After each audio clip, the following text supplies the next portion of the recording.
తెలుగుదేశం వాళ్ళు అనుకోండి బాబు గారికి తన అసంతృప్తిని చెప్తారు. లైక్ ఆయన పేరేంది ఇదివరకు ఉన్న విజయవాడ ఎంపీ ఏళ్ల తరబడి అసంతృప్తి చెప్తానే ఉండేవాడు, చివరికి ఆయన బయటికి పోయాడు కానీ ఆయన అసంతృప్తిని తీర్చలే ఆయన.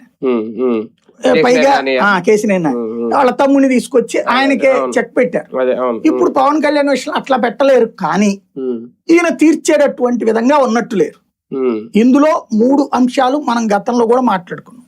ఒకటి, నాగబాబు గారికి మంత్రి వర్గంలోకి తీసుకుంటాను చంద్రబాబు గారి సంతకంతో అప్పుడు రాజ్యసభ సభ్యుల పేర్ల ప్రకటన సందర్భంగా జరిగింది. అప్పుడు సానా సతీష్ వీళ్ళందరిది, బీసీ కృష్ణయ్య వీళ్ళందరిది ఇప్పుడు రాజీనామాలు చేసి ఇందులోకి వచ్చినప్పుడు వేదమస్తాన్ రావు వీళ్ళందరూ 4గిట్లో 2 బీజేపీ 2 టీడీపీ తీసుకుంది. జనసేనకి ఇవ్వనప్పుడు ఈ మొక్క చెప్పారు, అయిపోయింది.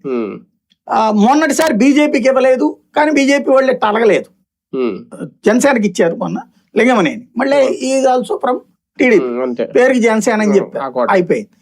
ఇంకా ఇక్కడ వీటిట్లో ఎక్కడుంది వీళ్ళకి చాయిస్? పేరుకి జనసేన లింగమనేని. ఇప్పుడు మొన్న లింగమనేని ప్రోగ్రాంలో ఏమైనా కనబడ్డాడు ఎక్కడన్నా?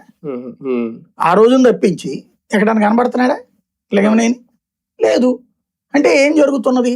ఒక అసంతృప్తి పెరిగిపోతుంది, కేడర్లో పెరుగుతుంది. ఇప్పుడు రేపు స్థానిక ఎన్నికల్లో కనుక ఈయన తీసుకోలేదు అనుకోండి 30%, అంటే ఇంకోటి ఇక్కడ నాగబాబుది వదిలేశారు.